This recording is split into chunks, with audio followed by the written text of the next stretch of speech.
Hari Anti Korupsi Sedunia Hakordia 2024 yang jatuh setiap tanggal 9 Desember, tim Inspektorat Jawa Barat mendampingi Deputi Bidang Pendidikan dan Peran Serta Masyarakat Komisi Pemberantasan Korupsi mendatangi Desa Ciamas Rahayu, Kecamatan Ciamas, Kabupaten Bogor, Jumat kemarin. Hal tersebut untuk melakukan pemeriksaan dan juga penilaian desa anti korupsi. Desa Ciamas Rahayu, Kecamatan Ciamas, Kabupaten Bogor masuk dalam 3 besar di Provinsi Jawa Barat dan mewakili Kabupaten Bogor. Turut hadir dalam penilaian terdiri dari Inspektorat Jawa Barat, Kepala DPMD Kabupaten Bogor, Diskominfo Kabupaten Bogor, dan Camat Ciamas. 5 kriteria sebagai indikator penilaian oleh tim penilai tingkat Jawa Barat, namun yang terpenting tidak ada gratifikasi di desa.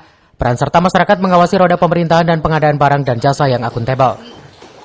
Saat ditemui usai pemeriksaan dan penilaian, Kepala Desa Ciamas Rahayu Seli Siliwati mengatakan bersyukur saat memimpin Desa Ciamas Rahayu masuk dalam 3 besar penilaian desa percontohan anti korupsi di tingkat Jawa Barat.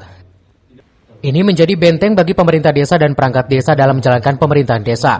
Penilaian desa percontohan anti korupsi dari KPK ada 5 kriteria indikator, seperti tata laksana, pengawasan peran serta masyarakat, dan kearifan lokal masyarakat.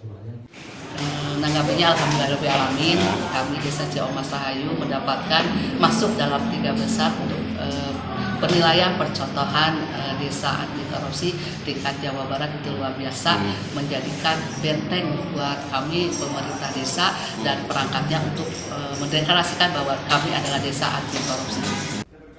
Sementara itu, Kepala Dinas Pemberdayaan Masyarakat Desa Kabupaten Bogor, Renaldius Saviansa, mengapresiasi atas semangat Kepala Desa Ciamas Rahayu mengikuti dan masuk penilaian desa anti korupsi tingkat Jawa Barat. Selain itu, mengungkapkan pemerintah pusat melalui KPK sedang merencanakan desa anti korupsi 2 tahun sebelumnya. Program ini membuat percontohan desa anti korupsi di 33 provinsi. Jadi memang pemerintah pusat melalui KPK sedang mencanangkan desa anti korupsi. KPK melalui programnya sudah membuat satu percontohan setiap provinsi satu dari 33 provinsi yang 2 tahun sebelumnya sudah dibuat oleh KPK desa-desa percontohan tiap provinsi.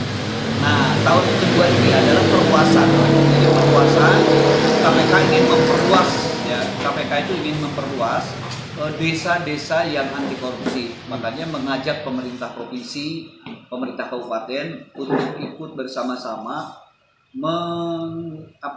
memprogramkan 5 indikator desa anti korupsi. Tentunya dengan nominasi 3 besar ini, Pemdes Ciamas Rahayu berkomitmen mewujudkan pemerintah desa yang bersih, transparan, dan akuntabel dalam pengelolaan pemerintah desa, sehingga dapat termotivasi bagi perangkat desa meningkatkan kualitas pelayanan publik. Dari Ciamas, Kabupaten Bogor, Iman Abdurrahman melaporkan.